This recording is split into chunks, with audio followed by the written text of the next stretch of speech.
Hi, I'm Craig Lounsbrough. You know, I grew up with a lot of dreams, a lot of things that I wanted to do. We all have dreams. Maybe your dream was to have a great marriage. Maybe it was to start a company that changed a community or a nation, or maybe the world itself.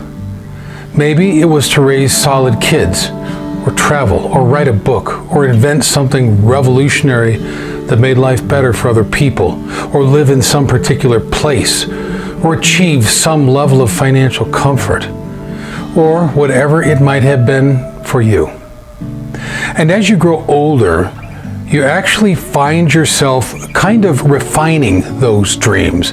You tweak them, you roll them over in your head. You begin to adjust them here and there to fit the world as your understanding of the world matures and sharpens and grows and expands. And as that refining happens, you actually begin to figure out how these dreams might actually work, how you might actually be able to pull all of that stuff off. It's really a neat kind of thing when that happens. And in thinking out loud, I would guess that at some level, you've had those kinds of dreams as well. That you've played with some really cool ideas. That there was something that you were excited about that gave you some sort of energy or sense of excitement. That you had some sort of vision for your life that added something to your life that you needed. But then life happens. In whatever way it happens, it happens. It happens to all of us. And many times whatever happens ends up killing those dreams.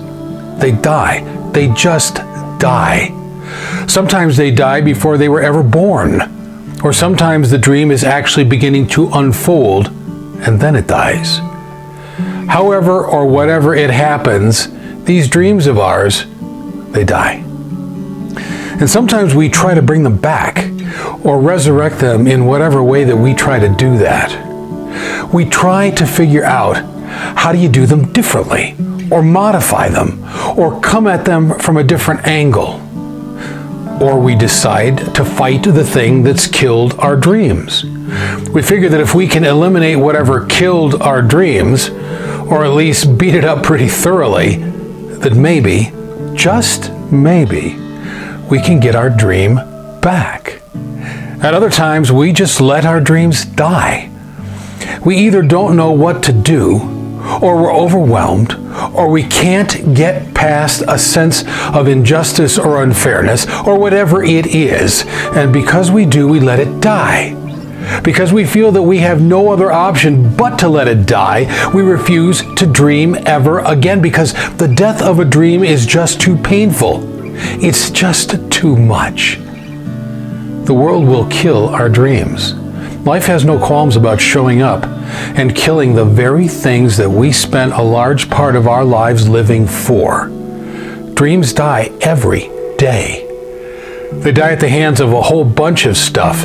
And for every dream that dies, something on the inside of the person dies as well.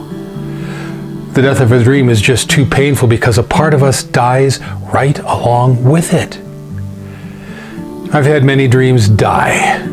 So have you. And every time one died, something inside of us died too.